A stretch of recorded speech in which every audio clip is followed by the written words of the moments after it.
Hi, everybody. Jason here from AVPro and Meridia. Welcome to today's webinar. I do have a special guest with me today, David Meyer from CEDIA. David, how you doing? Yeah, great, Jason. Thanks for Good, good. inviting me. Yeah, for sure, man. Great to see you. Great to hear from you all the way over from Australia. I know it's a little early for you, 7 a.m., but thank you so much for being here. And for the listeners today, David and I are going to talk about a really cool, important document that we worked on for what, 2 years, I would say, at least a year. We've Yeah, been working on it. yeah, it was over 2 years. Yeah, so the document is called CEB 28, and it's really a document meant for integrators who are dealing with HDMI out there in the field. We know, and David can surely attest for this, but HDMI, it takes a little bit of understanding to make it all work right. And in today's world of 18 gigs and having to worry about EDIDs and new versions of HDCP, HDMI makes a lot of integrators out there kind of bang their head against the wall. So the document, the purpose of the document is to help people design systems that are robust and reliable and troubleshoot them if things go wrong. And David, is that kind of, I mean, I know from my perspective at least, I was brought in to work on the document as sort of a SME and a subject matter expert. And I didn't honestly really know at the time what I was kind of getting into. My CTO, Matt Murray, reached out to me and said, hey, do you want to work on this volunteer group and work on this paper? And I was like, sure, let's do it. So I just started plugging away and writing. And David, you joined after I did. And there was so much going on with the document. We decided to sort of take a step back and reassess what we were doing. And with your help, we've got it to a point now where it's super organized and it should help just about anybody out there working with HDMI. I think it's a really good document, and I wanted to spend some time with you today just to show the folks out there what the document's all about. How was your Sure. CEDIA, David? It went actually really well. The education side of things, which is where I was working. Mm-hmm. Yeah, I had 5 sessions Oh, and they were wow. all yeah, that was it was a busy time. Oh, But sure. yeah, really well attended, great feedback. So I believe well all the feedback I'm hearing even through the education department was is really good. Excellent, excellent. I did, I think, 3 sessions myself. One was an on-demand that I think those sessions are available till October or November, if I remember right, for those out there who may have missed them. You Oh, remember? they're up until the end of December. Oh, end of December. Okay, great. Even Yeah. better, even better. Awesome. Yeah, Okay. it means anyone who even completely missed it and is coming in now saying, "Oh, damn, it was last week," can Yeah, actually still buy. They can actually still buy a pass and get it all. that's cool. I think Yeah, there's a lot of value in that because, I've been a CD now several times, and I'm always usually working the booth, or I'll be in a class myself, and there's all these other classes I want to check out. So having this stuff on demand and available till end of December is pretty sweet, because like some of us can go back now and catch some things that we normally couldn't have been able to if it was live. yeah. I mean, I think we've all missed not having the live event, Yeah, and I know as a past exhibitor myself, just the value of a live event. But from the education side. It's actually offered some benefits this year. One that I thought was having the shorter sessions means I had to put a lot of thought into rewriting courses to say, hey, what's the high level stuff? We can right. actually pick all the important stuff that kind of floats to the surface. What is that? We've only got 50 minutes, so Yeah, you can't sit there in a 3 hour course. right. And so it's a much more efficient use of time, I guess, from that point of view. Yeah. The other is that before there'd be 6, 7 classes on at the same time, and you had to pick one. Mm-hmm. Which one do I want to go to? Which one? Or you might send one of your teammates to a different one just so you can actually cover a couple at the same time, compare notes afterwards. But Sure, in sure. this format, you can actually get them all. That's a great, man. I'm glad it worked out the way it did. I know a lot of work went into it. I know it had to have been, I can't imagine how hectic it was from your guys' side of things. Yeah, We did AVPro, we did like 4 sessions ourselves. And that was kind of hectic in its own right. So I can't imagine what you guys were going through trying to get everything organized and stuff. So, yeah, bravo, hats off. It all seemed like it went off without any issues. And everybody yeah. I've talked to so far has that same feedback. They thought it was pretty cool. Yeah, absolutely. And Good, good. it was a good segue to CUB 28 actually, because I've been writing and presenting courses on HDMI for CEDIA since I think 2007 was my Oh, wow. first. Yeah. And yeah, haven't missed a year since. And That's cool. so we've seen some progressions over the years, of course, because that was like, what was that, HTML 1.3? Yeah, yeah, should have And been something like that. it was the problems that we had back then are still there Mm-hmm. today. The EDID, for one thing. There's Mm-hmm. some things that have got better along the way. Bandwidth has got more of a challenge, but yeah, the need for this document is, I think, just as important as it ever was. We could have done with it a number of years ago, but Yeah, it is what it is. And sure. so, yeah, it'll be hopefully a valuable tool. Yeah, and the nice thing about it too, with as we all know, HDMI changes, so it will be a breathing, ever evolving document that I'm sure we'll be Yep. part of for a real long time. Yeah. Yeah, Yeah, it's cool. actually a little known fact that CEB 28 was sitting in draft form for actually a number of years. Oh wow. Um, it just never got released. Mm-hmm. It was there, but it read a little bit more like an instruction manual of how to use test instruments rather Mm-hmm. than, and this was going back to when there weren't many test instruments out there. Um, but so decided to pick it up, try to kind of blow some dust off and see what we could do with this document. Actually ended up pretty much scrapping it and starting again, Yeah, and making it very much about design first, and then there's no point verifying a system after you've plugged everything in. If it's amazing how often over the years I've seen integrators inadvertently design faults into a system. mm-hmm. And of course, no one would intend to do that. That'd kind of be Sure. stupid. Yeah. But um, but if you inadvertently design a fault into the system and then have to give it some time afterwards to try to figure out what's Mm-hmm. gone wrong, what's wrong Right. with this, troubleshooting, like Mm-hmm. that's generally non-billable time. That's just Right. it frustrates everybody. And so that the idea is know HDMI, know more about it, dig in, understand what the key points are, Mm-hmm. design the system, and then afterwards, once you've designed it and installed it properly, then verify that it's actually doing everything that it's supposed to do. Sure, sure. Excellent. So I've got, I actually have the document here. I had a couple of slides that we might want to just run through. These were slides that I covered during this presentation for CEDIA. So give me a moment here and I'll just pull my screen up and you should be able to. And David, you just tell me if, make sure you can see my screen here. Give me just a moment. And boom, can you see the CEDIA PowerPoint now? I Yes, can now. Excellent. Okay, cool. So as I said, the document's called CEB 28. And David, for people who are members of CEDIA now, where is this document going to live if somebody wants to look it up? Do you know exactly? Yeah, on CEDIA.net, there. Can't remember how to link through to it, but go to the menu at the top right and look for resources. We've got white papers and recommended practices. Good. So they're kind of bundled in together actually. So you um, need to look out for the term recommended practice. Cool. Awesome. Awesome. So as we said before, CEB 28 is the name of the paper. It's HDMI system design and verification recommended practices. We put it together with a conjunction of CEDIA members and CTA volunteers. I can't even tell you how many hours went into this from just people all over the place. It was a very brain powerful document to work on. I was super happy to be part of it. Like I said, I started as sort of just a subject matter expert, but as time went on, I had done so much work to it. You guys sort of promoted me to co-chair, so I was super honored for that. And thank you so much. The document itself is going to talk about, as David had mentioned before, not only designing and we lay a heavy emphasis on design and the installation portion of it to make sure that we are installing systems that are going to perform as expected.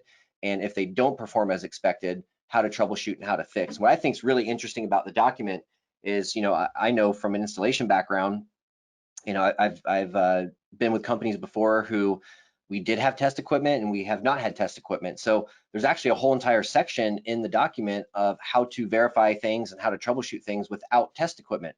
So if you're an integrator out there and you don't have the equipment quite yet to do the formal troubleshooting, then we give you some tips in here to troubleshoot without equipment. So I think that's going to be very helpful. There's also a huge glossary of HDMI terms and acronyms and a lot of things that are defined that might be confusing out there. We all know how many acronyms are out there in the AV world. So a lot of that's defined and explained. And whether you're a brand new tech or you've been installing for many years, you will learn something from this. I can promise you that. This is an ever changing industry. HDMI just keeps moving forward and forward, more and more and more. I learn new stuff every day. I'm sure, David, you would agree. You learn new stuff every day. So it should help everybody. As I sort of mentioned before, one of the biggest issues with troubleshooting, and just from my own installation background, is those truck rolls, man. Every time you roll a truck out to somebody's home or to a job to fix something or troubleshoot something, it costs money. It's billable hours. They're usually upset, or they're at least frustrated, and then the installer shows up and has to figure out exactly what's going on. So I would ask you, David, you probably would agree with me. It's a lot of this is like cooking a meal for your family. A lot of it is prep. So if you prep really well, you test all your cables, you build a robust infrastructure, the installation should go pretty smoothly from there. What do you say, Dave? Does that sound fair? Yeah, completely agree. Yeah. Be open to learning, as you just said, Jason. Like, how much did you learn throughout from the peers, those amazing people that we actually had on the group? Man.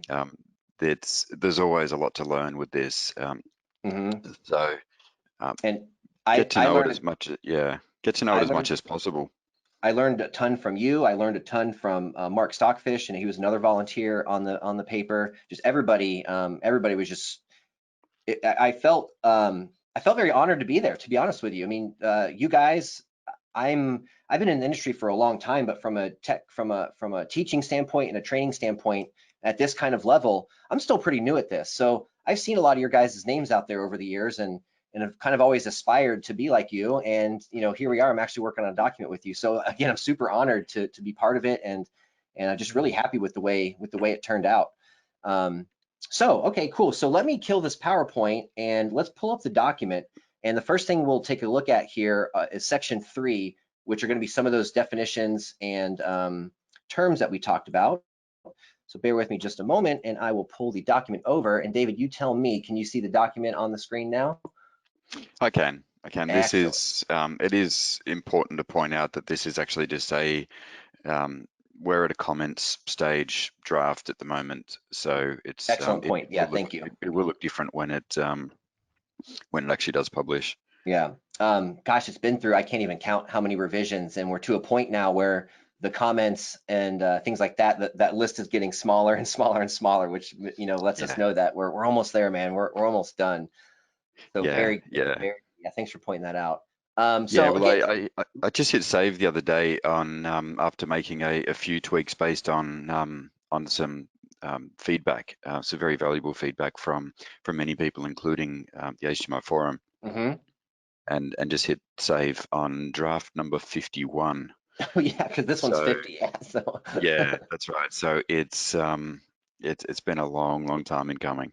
Yeah, very good, very good. Well, as I said, CEB 28 is the name of the paper. If you want to look it up on the website, the chair was Joel Silver. I was again co-chair, and just a very long list of volunteers that spent some very valuable time on this paper. So we'll take a look at section 3 right away, and that is where you'll see terms and definitions. And this is something that even on our own website, our Meridia website, we have some user forums there for people to share information and things like that. And I've got a pinned post there with a lot of these definitions.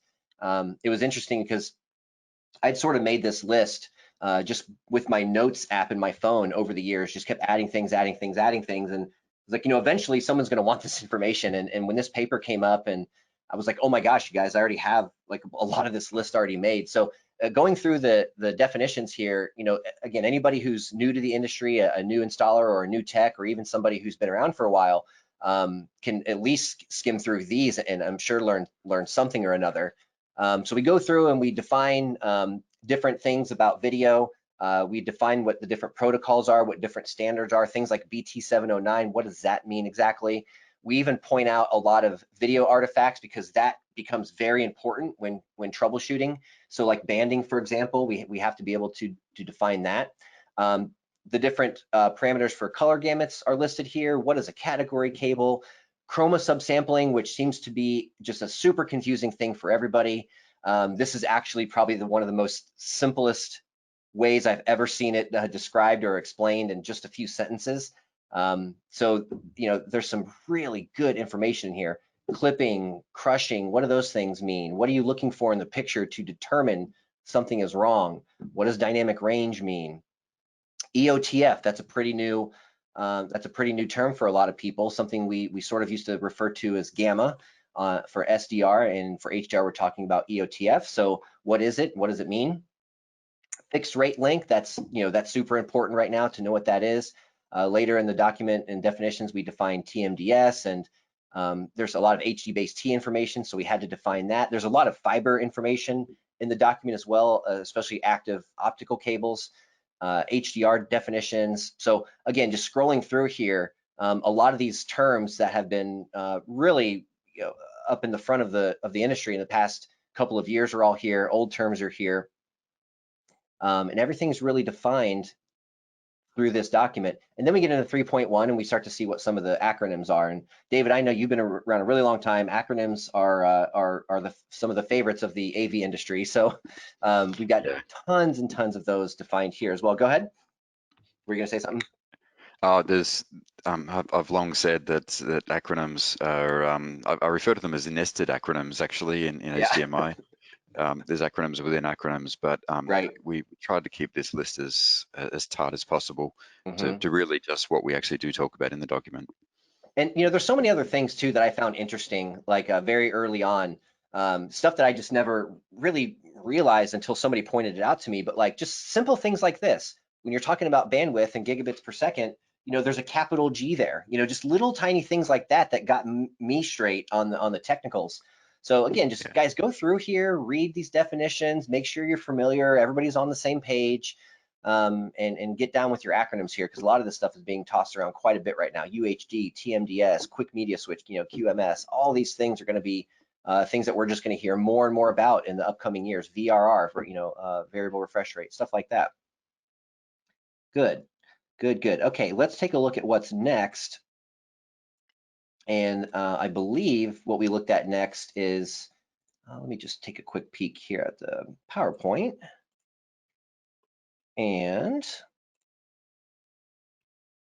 section 4, okay, section 4, informative references. So some of the references that we used to write the document, and I know a lot of this came from the CTA and CEDIA and SMPTE and some of those types of places. David, did you, when this document was new, how much of this do you think came from just sort of tribal knowledge amongst all the volunteers versus actually having to look up white papers and really get super deep into this? I know from our standpoint, at least, a lot of it started from tribal knowledge.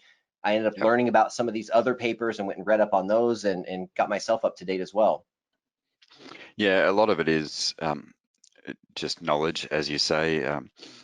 It is important to always reference standards, though.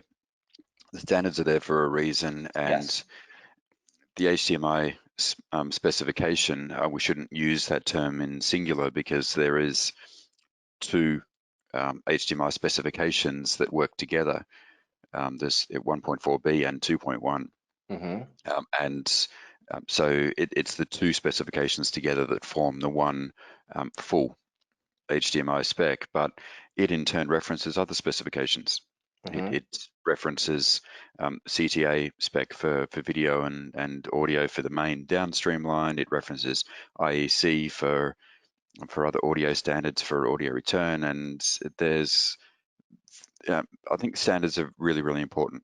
Yeah, and a lot of people, we talk about a lot, well, we do things this way because that's the standard. And I've gotten the comment before, like, well, who writes the standard? And these are exactly where they come from. The ITU and SMPTE, and everybody gets together and just kind of gets it finally down on paper. We talk about a lot of video theory and stuff at our ISF courses. And one thing I always like to mention at the ISF course is we didn't write the book, but we read the book, and we know what the rules are. So again, just a combination of all these different resources and all these different references is where this paper really came from, and on top of that, all the in-field experience from all the volunteers that worked on it. Okay, cool. And all right, Dave, did you have something to add in there? Sorry, I didn't mean to get ahead of you there. If you were. Oh, no, it's all right. I think it's just important to note that when it comes to getting hold of standards, if anyone is like me and actually has a genuine interest in standards, I mean, it's a big part of what I do. Technical research is what it says on my business card, and that's that. Although having said that, business cards seem a little redundant. I can't remember the last time I handed one out. Exactly. So Yeah. not traveling. So, but anyway, let's just say my email signature that it says technical research. So going through standards and deciphering them, interpreting them, figuring out what's important is a big part of what I do for CEDIA is what our integrators need to know. So I'm not saying that integrators generally would need to go out and get hold of these standards and read them. That's why we do it.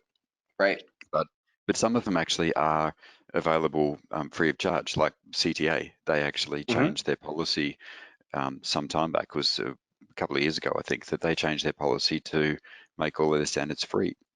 That's so excellent. If you're curious to see the 861G standard that CTA, that's essentially what HDMI spec points to, you can actually get that freely from CTA website.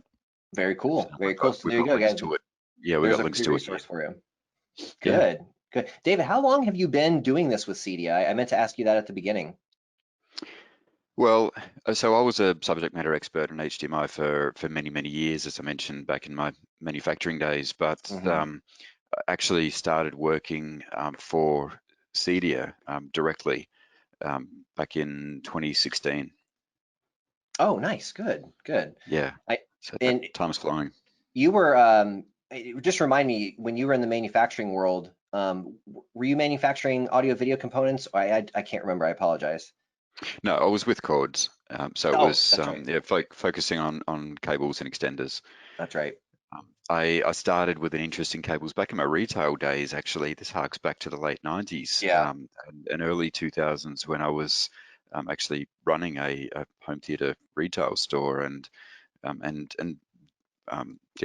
doing deals in people's lounge rooms and some integration work. And I realized back then that the cables were quite often the quickest, cheapest, easiest fix, or sometimes in some cases, especially back then, was a lot of analog upgrade. Oh yeah. To a system. So cables just kind of became a thing for me, and that then spawned the foundation of a new brand, which I then left in 2016 and joined CEDIA full time. It sounds like you and I have this in common for sure, that we definitely started working in this industry because we liked it. You know, I've always liked nice stereos and nice TVs, and as a young kid in my teen years, you know, it's like time to get a car, and first thing you do is rip the stereo out, and you know, the first apartment you get, the first thing you do is put a big stereo in and a big TV, and just been going ever since, man. It's a lot of fun, so I'm glad to hear that. That's super cool. Yeah, and from an HDMI point of view, I always figure, you know, it seems obvious, but if you're going to do something, do it well.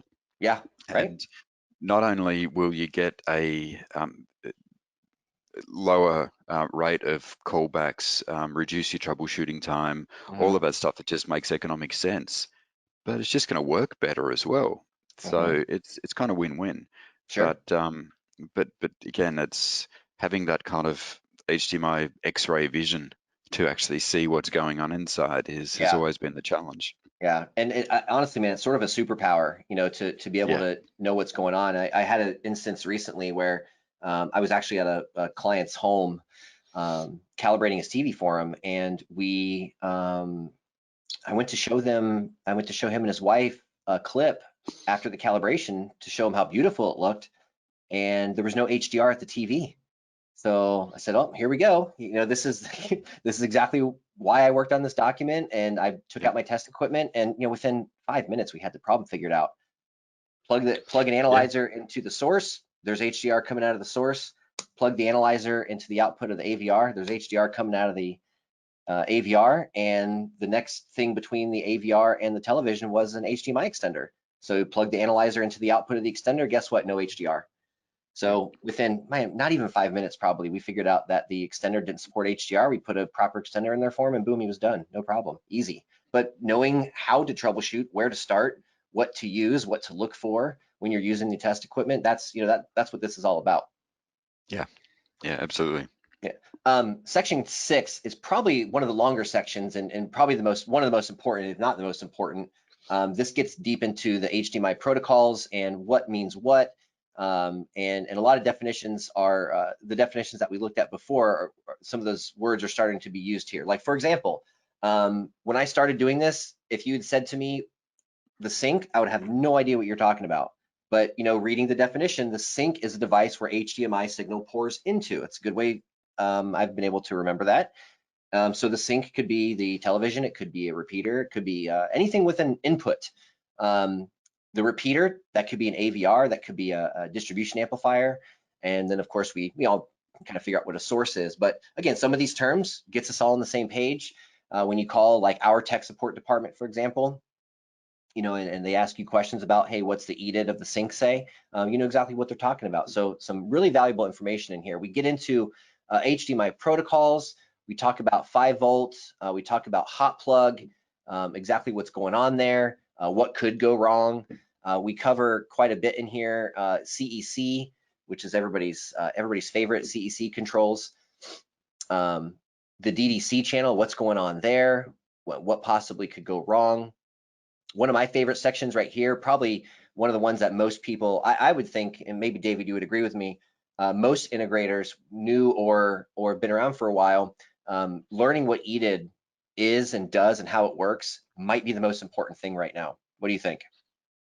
Yeah, yeah, it's long been a challenge, and it hasn't changed actually. Yeah. Even the way EDID works in the HDMI spec is actually part of the 1.4 Mm-hmm. specification. It's not part of 2.1. 2.1 spec simply points back to 1.4 and says all that protocol stuff that's over there.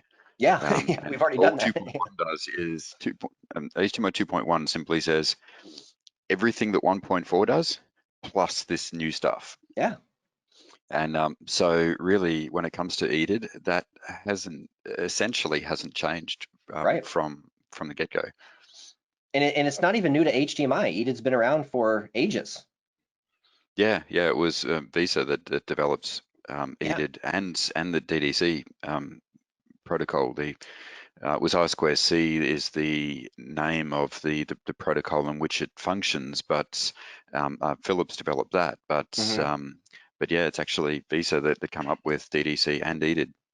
And EDID in the early days, I would assume was probably super simple. Like, you're plugging a unknown to the PC, you're plugging in a monitor, and the PC has no idea what resolution the monitor is. Yep, So maybe the monitor should tell the PC what its resolution is, so the PC yep, sends the right signal over. I mean, it's genius in its own right. And nowadays we look at EDID, and it's way more than just resolution and frame rate, like it was in those early days. We're looking at a ton of stuff now. And I know you've seen this. Maybe who's watching or listening now hasn't seen it. But now when you read the EDID of a modern display, you might have 10, 12, 15 lines of information there. And if you really get deep into it and look at like the hex code, which actually programmed, that could be like miles and miles long. So it's just evolved so much to the newer generation. yeah, it has. Yeah, in fact, yeah, funny that you say that. I'm just thinking back to again the early days of cabling when I first started getting involved with it and using what looks like a VGA cable as just as an RGB cable to hook up best possible video quality to an old CRT projector, for Yeah, example. I'm showing yeah, my age, but in that 15 pin D sub connector, generally, most of the time, there was only 10 pins connected. It was red, green, blue, horizontal, vertical, sync, and a bunch of grounds. But there's that question of what were those extra 5 pins for? And Yeah. they actually enabled a handshake and did, in fact, transport EDIDs. So EDID Oh, goes gotcha. way back. That's super cool. And hey, listen, man, I'm right there with you, man. I definitely have very fond and vivid memories of plugging PCs into TVs and trying to watch movies that way and stuff. I mean, gosh, I remember, man, I had a desktop PC in 1999 or 2000, and it was such a big deal because it had a DVD drive in it. So, what do you think we were all doing in those days? We were trying to hook up to our TVs to play those DVDs through our PCs, and it was just, fun times back then. And those were fun days, but I'm kind of glad it's over. Things are so much easier now, and just the quality now is just so much better. It's just unreal. Oh, yeah. I mean, gosh, man, I was watching something on YouTube earlier that was 4K HDR, and I was sitting there looking at it. I'm like, would you have ever thought in a million years that you'd get this from YouTube? I mean, it's so crazy. It's so cool. Yeah, So yeah, cool. no kidding. Another big section on the document is HDCP. This is where I think a lot of integrators run into problems is with HDCP, and a lot of times it can be an issue of, well, really it could be a simple firmware update on a source that could fix some of these HDCP problems. But what I see in a lot of cases is if somebody's trying to retrofit a system, they're trying to put in new sources, but some of the displays are really old, or maybe they've got a really old AVR or matrix switch or something that doesn't support the new version of HDCP. That's when you can get all kinds of problems like flashing picture and snow on the screen and stuff like that. HDCP is necessary. It's part of HDMI. We have to have it. We have to deal with it. And we're about to see our third version, right, Dave? With HDCP? That 2.3 is going to be the new version, right? Oh, yeah, sorry. Yeah. Yeah, 2.3 actually is already out. It's already being used. Yeah. And it's yeah, it's an evolution of HDCP 2.2. I've seen the spec and I've seen it thrown out there 2.3, and I could just be not really thinking straight here, but I don't recall seeing any devices with it yet. Maybe I'm wrong, or maybe I just haven't noticed. What are you seeing? Yeah, I don't know. It's one of those things a little bit like HDCP, HDMI, in fact, 2.1, which means that HDMI 2.0 is actually no longer a current spec. It's shelved. It's gone. It's archived. Right. And same deal with HDCP 2.2. It's no longer a current spec. It's been superseded by 2.3. And generally from an electronics point of view, it's either HDCP 1 or HDCP 2. Right. Whether it then is an HDCP 1.3 or 1.4, for example, doesn't really matter. The function is still pretty much the same, just a few tweaks with 1.4. And then when we go to HDCP 2, it's we won't go into the history of what happened to 2.0 and 2.1, but with HDMI, the journey started with 2.2. So again, going to 2.3, it doesn't actually matter. So there would be chips out there that are already 2.3, but they probably just don't call it out because it's just HDCP 2. It's just HDCP. Yeah, got it. Cool. Yeah, and as you can see in this document, in fact, if you scroll back up just to where you were, sure. that we had two points there where you can actually see those first two bullets under the HDCP section, where it nominates it as HDCP 1 and 2. Without putting the extensions on, and that's why we do that, is just calling the two different generations. Yeah, it's interesting that you point that out, because like on our test equipment, for example, it just says 1.x or 2.x when you're picking. So that's funny you brought that up. That's cool. Yeah, which is totally valid. In fact, that's how we had it in this document initially, if you recall. But then we later changed it to just use this nomenclature the same as they do actually in the HDCP spec itself. Awesome. So continuing on here, another important thing that people need to be aware of are cable speeds. There are defined names for different speeds of cables. This comes from HDMI themselves. So like, for example, right now when we're talking about next gen or really current gen now, we talk about the 48 gig cables, and those are referred to as ultra high speed. And A lot goes into certifying cables and making sure that they do what they're supposed to do and they carry the speeds that they're supposed to carry. So super important to, when you're shopping for cables for your customers, if you're an integrator out there, make sure you're looking for these things.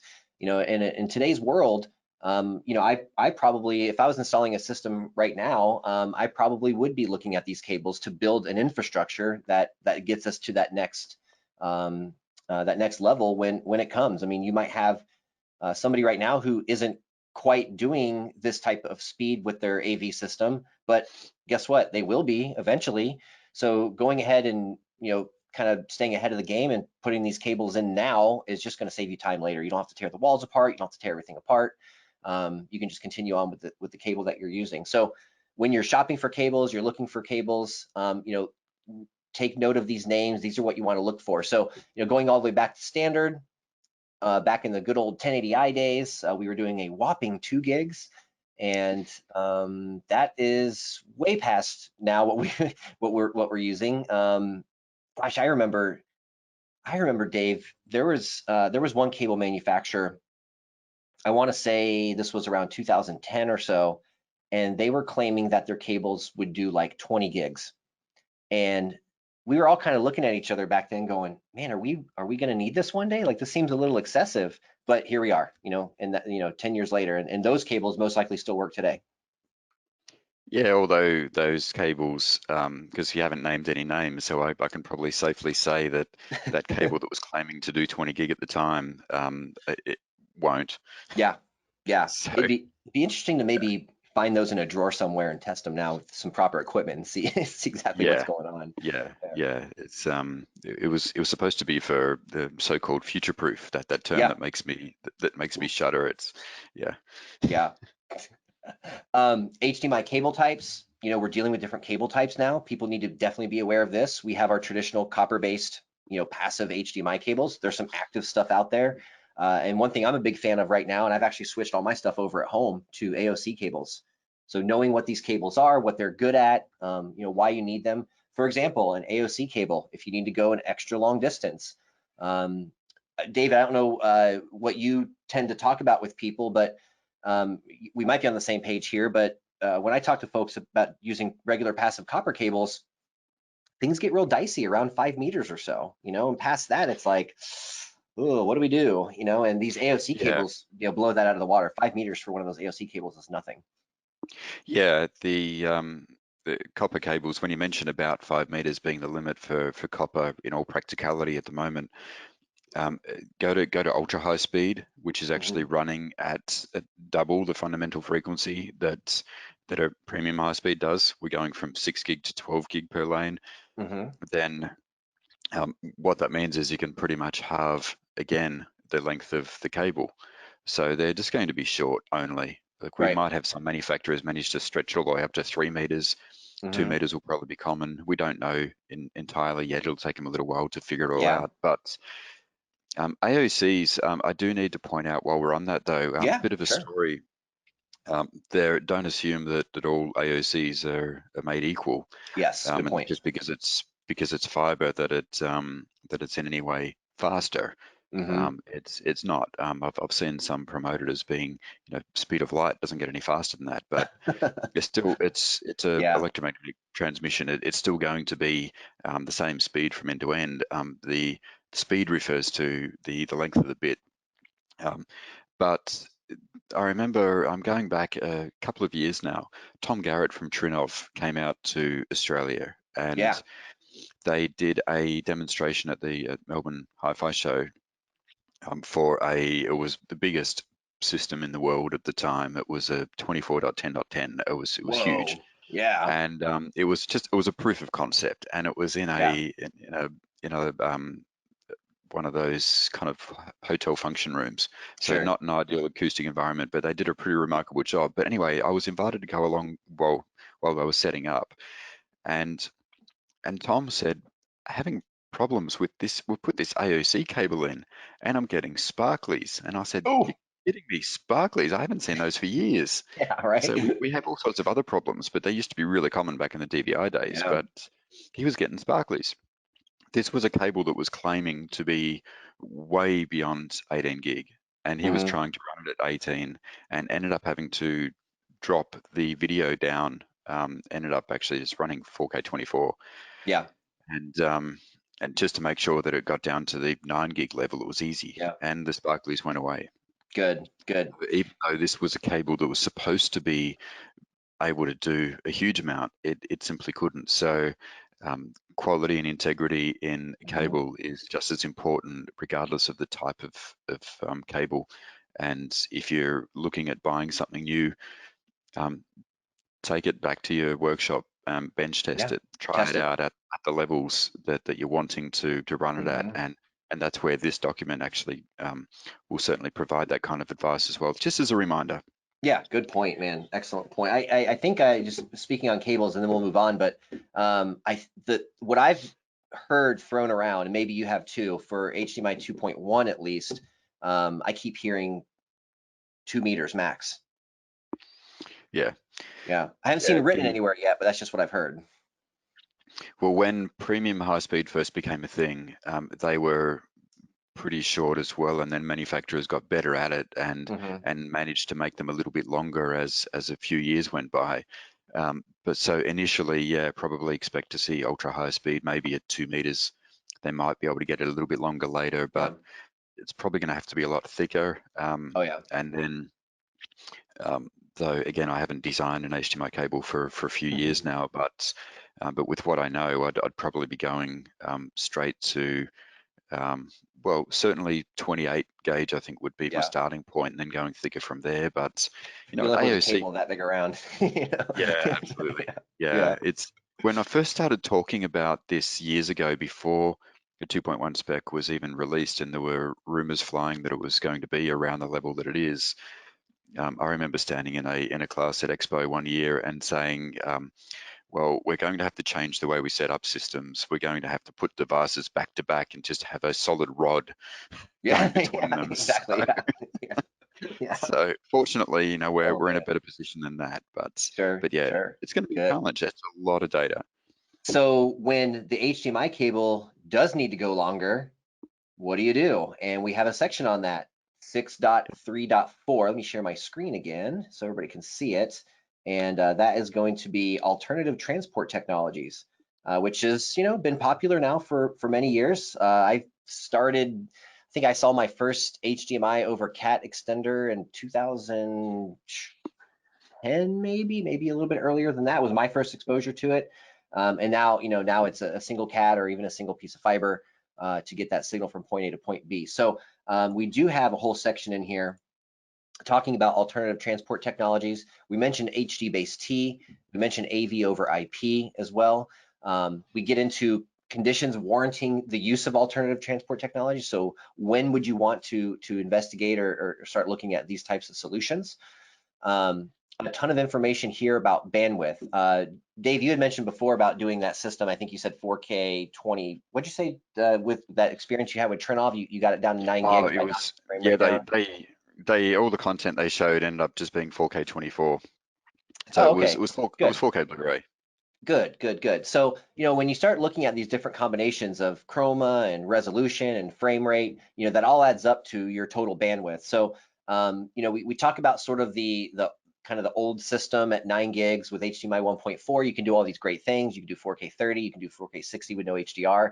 Then you get into HDMI 2.0 and you start getting into some of the things that we've seen for the past few years now with HDR and 4K 60 and no chroma subsampling perhaps at 444, maybe some chroma subsampling with some HDR. And then we get into 48 gigs and all of the stuff that we had mentioned before, plus these other things as well. So this is a good sort of reference for you for what resolutions and what frame rates and whatnot all add up to a certain bandwidth and what system it may or may not work in. We talk a lot about metadata. We define it. We talk about what it is, how it relates to high dynamic range, what high dynamic range is, why it's so cool. David, I'll just ask you personally, how long have you been looking at HDR now at home? Since 2016. Right, I'm Actually, right behind you, yeah, 2017. and 2016 is when the CTA kind of jumped on board with HDR10 and when it started to become a thing for consumer. Yeah. So I was on it right away. It is important to point out at this time, I think, that your co-chair on this effort is Joel Silver, Mm-hmm. and so Joel had a big interest in this document for HDR. Because it's something that I've quoted. I don't know how many times I've quoted him on this now because it's I already just know a what you're quote that I gonna love. Is absolutely when he said the biggest challenge with HDR is getting it to turn on, say. Yes. and the culprit there is the signal path. Mm-hmm. So it's getting not only the metadata through, which is not going to work without that, but also getting the minimum 10-bit signal through as Right. well. And you need those two ingredients together, otherwise it's just not going to work. Mm-hmm. And this document actually started off as being about alternative transport technologies. Yeah. Yep. And that was where we started. And Yep. eventually it was like, you know what? It's HDMI, HDMI outputs from a source, HDMI into a display, and everything in between. This whole thing needs to be about the end-to-end as the HDMI system. It's not just Not about just the extension. alternative transport technologies that might be unpacking your HDMI, manipulating it in all kinds of ways that you don't Right. know, and then you don't know how it's going to end up at the other end. So that's just giving you a bit of giving your viewers here a bit of insight Mm-hmm. into what the thinking behind the progress of this document was. So go back to Definitely. those early drafts, and the scope is different, the title's different. Yeah. It really it was a big learning curve. I Sure. think Sure. everyone on the effort actually benefited from it, actually learned some stuff. Even those that came in with the most technical of people Mm-hmm. um, still had some takeaways. Of course, we probably learned more from them than they did from us, but hey. Yeah. Yeah. Yeah. There was just some really interesting things that struck me as interesting and cool and odd all at the same time. There was one comment about there was a comment about cables and Bluetooth and Wi-Fi. Do you remember what that comment was? It came from the HDMI Yeah, folks. it actually did come from them, and this was only last week. So this is part of the review comments, Mm-hmm. was that the electromagnetic emissions from a cable can actually interfere. They're at the particular frequencies. The only thing we don't have is the power level, but they're at the right kind of frequencies to actually interfere with Wi-Fi and Bluetooth. Yeah. And so if you theoretically, if you had an HDMI cable that was close enough to a Wi-Fi or a Bluetooth device, it could actually interfere with it.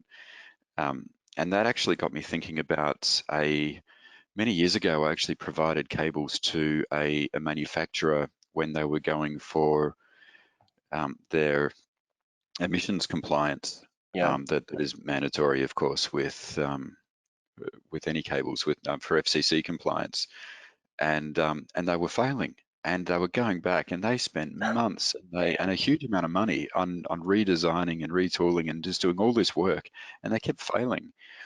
And I provided them at the time with the cable, which it had been designed properly, if I may say so myself, Sure.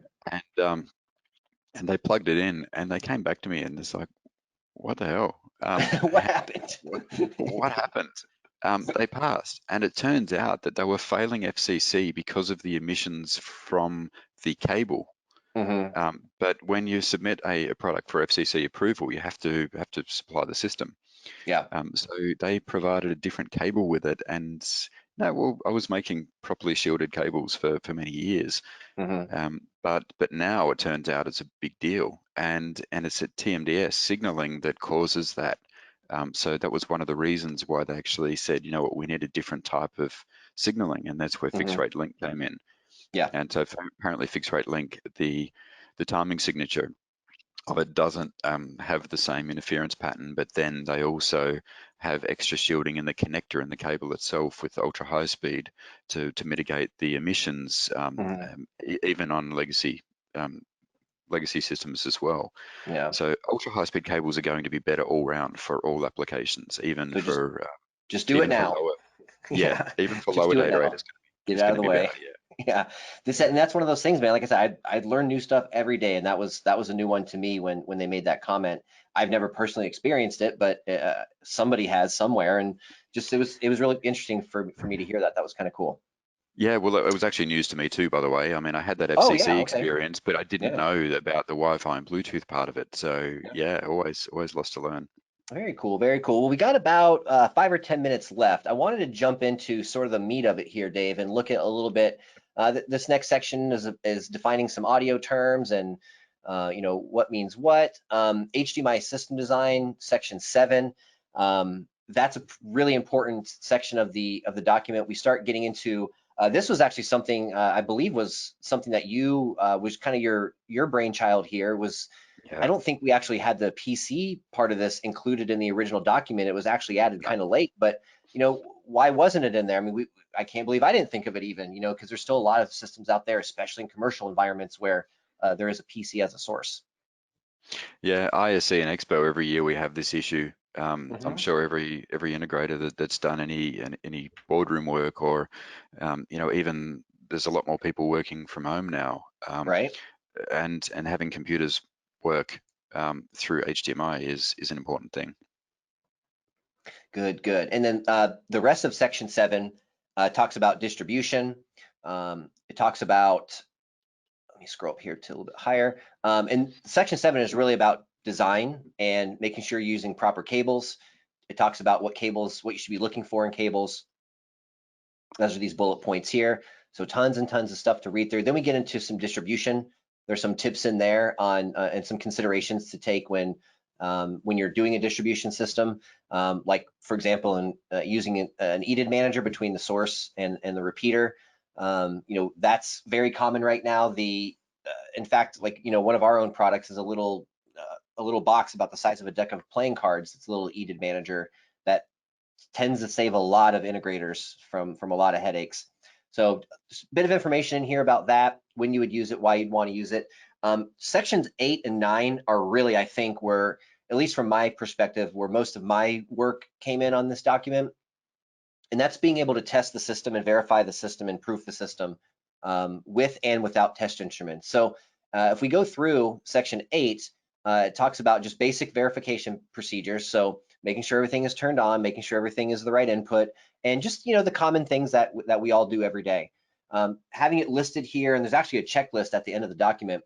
So when you are setting up a system, these bullet points and the checklist in the document are really just there to help you and to keep your mind straight and to make sure that you've done all the fundamental things to make the system work correctly. So tons of good information in here as well. So I'll just give you an example. How do we test a display for HDR if we don't have test equipment?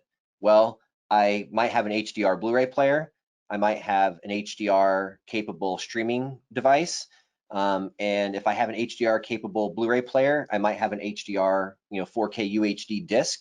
So if we're trying to test HDR on a display, if I don't have test equipment, but I have products in my hands that are capable of those things, we can most likely still get HDR to work on the display. So being able to sort of work around not having test equipment, it can be super helpful for people out there in the field. Yeah, I'm going to point out though that section 8 here is about verifying without test instruments, and section 9 that you'll get to in a moment is Hmm. with. The Right. difference between those two is that section 8 is verify that it appears to be working, Good whereas point. section 9 is you It can prove works. that it's working. Yeah, yeah, good point. Yeah, Excellent point. and so you're on the tools all the time, Jason. So Yeah. this really is kind of the sweet spot for you. Whereas I'm Hmm. the kind of a strong theory guy, but I don't get to use the test tools anywhere Yeah. near They're the way just you they're do. just man, it's like when you go to a mechanic because you have a problem with your car, they plug in a little device. Nowadays it's just Bluetooth to your phone, but without having the test equipment, you can't fix what you can't measure, something I always like to say. So, being able to analyze and generate signals at the down to exactly what format you want, being able to read what format is coming out of something, it is way less guesswork and way less of those situations where you're like, okay, well, I'm not getting HDR to the TV. Let's swap out the TV. Let's see if that does it. And of course, it doesn't do it. And now you got an open Yeah. box TV, and you wasted 2 hours. So excellent point. I'm glad you brought that up. We talk about testing for CEC without equipment. This is an excellent little annex right here, if I'm calling that the right thing. But we have here listed a whole bunch of different symptoms. Dave, were you about to say something? Sorry, go ahead. Oh, I was just gonna say there's pages of this. This is probably It one goes of on the, and from an on integrator's point of view, and on. I think this is actually one of the most important sections in the whole paper for those that want to do basic verification. So let's take a look at your issue that you ran into when you were hanging out with our friends over at Trinov, that there were sparklies in the picture. And I believe Yeah, that one we do touch on here as yeah, well. I mean, it's there's there. Yeah, tons of stuff in here, guys. Like I have picture but no HDR. My HDMI switching is very slow. What is the symptom and what are some things you can check over here on the right column? HDR is intermittent. I have a flashing picture. I have terrible color banding, which we see a lot when there's some weird HDR stuff going on. If your YCBCR and your RGB are mismatched, you might get a pink or green screen. That comes up a lot of times too. Here's yours right here. I have static, sparkles, and noise in my picture. Here's the symptom. Here are some things to check. So when you're yeah, sitting there on site, scratching your head, banging your head against the wall, and you're like, man, I cannot figure out this problem, chances are the problem you're having is listed on the left side of this page. yeah. And on the right side of the page are some things you can try to fix it. Yeah, most of this document is super technical. It almost reads like a technicality of a standard, but this section is plain English, Right. and it's just it's put together to try to be as helpful as possible. Mm-hmm. But keep in mind, everyone, that this document, the entire document, was actually put together for integrators. It's to help, Mm-hmm. but it does help manufacturers too, by the way. Totally. It's not just for integrators. Mm-hmm. Totally. And It then was oh, go ahead. Sorry, I didn't mean to interrupt you there. What were you saying? no, no, I was pretty much done. It's Oh, just what okay. you were saying before about the open box. You know, you try something out. I've seen that happen Oh, countless times with AV receivers. The AV receiver must be faulty, so you box it up, send it back, you get another one out, which means you have to go then roll the truck again and go back another again, day. You right. plug it in, and what happens? It's fine. It's still the same thing, same It's problem. it's lose-lose for everyone. And Yeah, I'm not gonna lie. I mean, in my early days of installing before I knew all this stuff, I mean, I would do the same thing. I mean yeah, that's what a lot of people out there do. No problem, it happens. Section 9 gets a little more technical because we start talking about test equipment. If you're shopping for a generator? Of course, we all love the Meridia stuff, but if you're shopping for a generator, we're not the only guys out there. There's a few things to look for. The generator should be capable of at least these things. The analyzer yeah. should be capable of at least these things. So regardless of the brand, you might go with for yourself. Here's some things to look for and some specs you should look for in a generator and in an analyzer. Actually, Jason, sorry, I'm going to be out for like 20 seconds. I'll be right No, back. go right ahead. Go right ahead. So as I scroll through section 9 here, guys, you'll see, as I mentioned before, if you're shopping for an HDMI generator, what are some things that you should look for? It should be able to generate an 18 gig picture or an 18 gig signal. And what does that mean? That means we can do like, 4K 60, 444, anything up to that at least. We can read EDIDs on a good generator or an analyzer. We can turn off and on HDR on a good generator. For the analyzer, it should be able to at least read these formats and do these things. So again, regardless of the brand or where you're shopping, look for this stuff. 9.1.2, that's where we start showing you how to do the test. So if we're going to do things like test this source or this repeater and see exactly what's coming out of it, here's how you wire it up to your analyzer with your HDMI cable. Just real simple language, real simple layouts. If you want to test a repeater and to make sure it can pass 18 gigs, for example, plug in your generator to the input, generate 18 gigs, plug your analyzer into an output. Hopefully it reads 18 gigs or whatever the format that you wanted to test. So in, out, generator on one end, analyzer on the other end. Again, super simple stuff. If we want to test a sync device or a display, same thing. Hook up your generator output to the input on the display, and you can do all your testing from there. There's a few things in here that we'll take a look at next, and then that will probably be our time for the day, is how to do the actual test. So up here, we give you some diagrams. Here's where you plug things in. Down here in 9.2.2, that's where we start actually giving you the step-by-step instructions on what to do when you're making these tests. So again, Number 1, plug in. Number 2, turn it on. Number 3, confirm there's a hot plug on the generator. You can see that on the generator itself. Connect to your analyzer, power up the source. It literally is a step-by-step process on how to troubleshoot tons of different things. So like, for example, this first section is how to verify hot plug. If it doesn't work, here's what you should expect. If it doesn't work, here's some things you can test. 9.2.3, how to verify EDID with test equipment. Here's how you plug it in. Here's a little diagram. Here's how you actually do it. Here's how to troubleshoot it if it doesn't work. We do the same thing with Hdcp. We do the same thing down here with HDR and just overall bandwidth.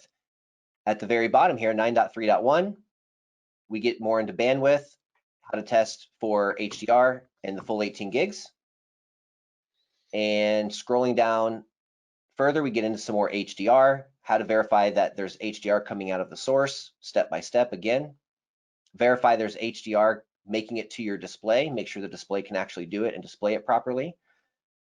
Here's how we test things like repeaters. Again, we call those alternative transport technology, or I'm sorry, I said repeaters, I mean extenders. So if you're going to test an extender for, say 18 gigs or HDR or whatever you want to test it for, here's how you do it. There's some information in here about audio, on how to test for certain audio codecs and audio formats. So again, guys, just literally a step-by-step process. Another big one right here, lip sync. How do you test for that? If you do test for it and there is lip sync, how do you actually fix it? Do you still see a lot of lip sync out there, Dave? Are you, the reason I'm asking you is because I used to see it a lot and it kind of went away, but I'm starting to see it again. Yeah, I've definitely seen a rise in it in the last year. Yeah. I don't know why it's coming back.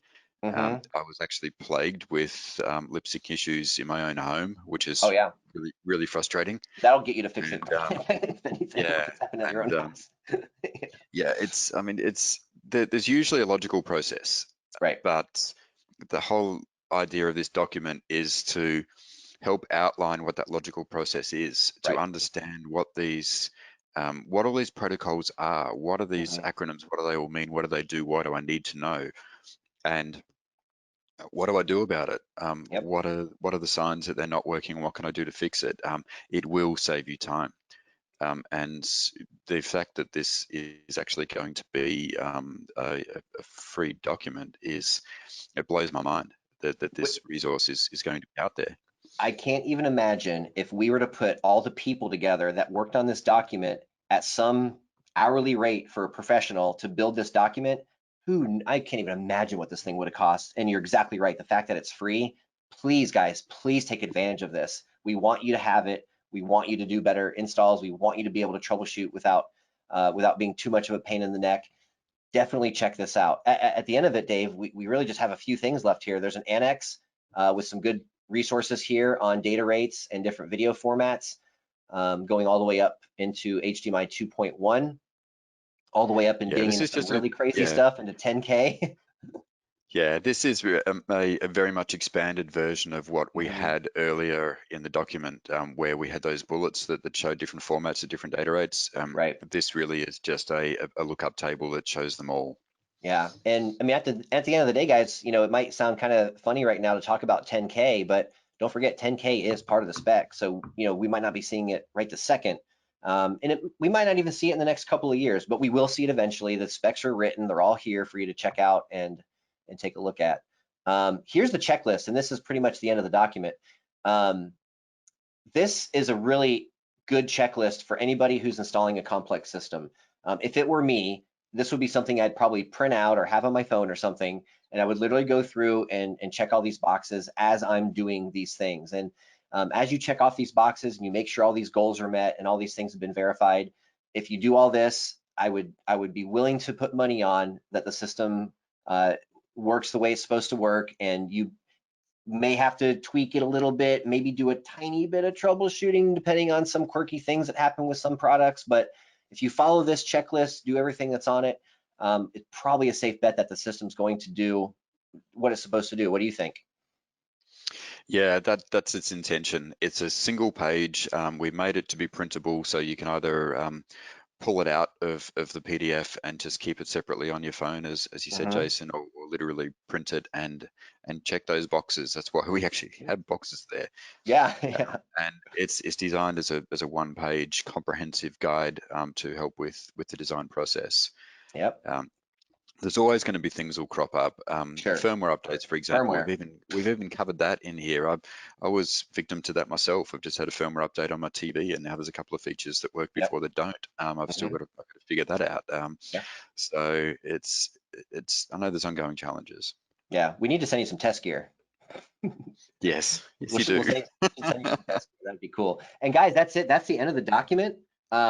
I hope everybody who's watching today and who'll be watching this in the future, I just really hope that you guys take advantage of this. Again, it's free and it's unbelievably useful information. And you know, I did installs myself for years and years and years, and you know, I still do some installation work sort of privately and for our company, for AVPro and Meridio. Sometimes if there's a certain dealer who's having a problem at a certain home and it's close to me, you know, I've been known to take my gear over to the house and actually do some troubleshooting and stuff like that. And this document just really puts everything that all of us have learned over the years and reading the standards. And this is really an end-to-end document for anybody touching HDMI. So please, please take advantage of it. If anybody has any questions, go ahead and put them in the question box now. I don't see any right now, and that's okay if you guys don't have questions, no big deal. You can always send me questions, Jason at avproglobal.com if you have some questions after the fact.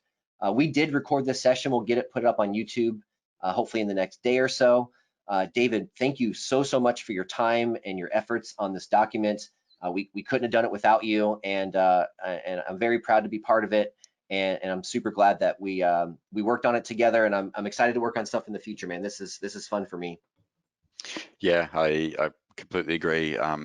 I can't believe actually sometimes have a feeling of selfishness, but it's just learning so much from being involved in a group like that. So it is the R10 working group. If anybody feels that they could contribute to such efforts, in fact, the CEB 23 video design, we're going to be launching a review of that shortly. That's next. And so for anyone who feels like you could actually make a contribution and would like to inquire, then I invite you to contact CEDIA and make the inquiries. Yeah, so if you guys have any questions for me or David specifically, again, feel free, just shoot them over to me, Jason at avproglobal.com. David, if you don't have anything else, I think we're good for the day. Thanks again. No, well, thanks again for inviting me. It's been fun. Cool, no problem. Yeah, and thank you guys for watching. Again, we'll put this up on YouTube, so feel free to pass it around, and we'll see you on the next one. See you, David. Okay, bye.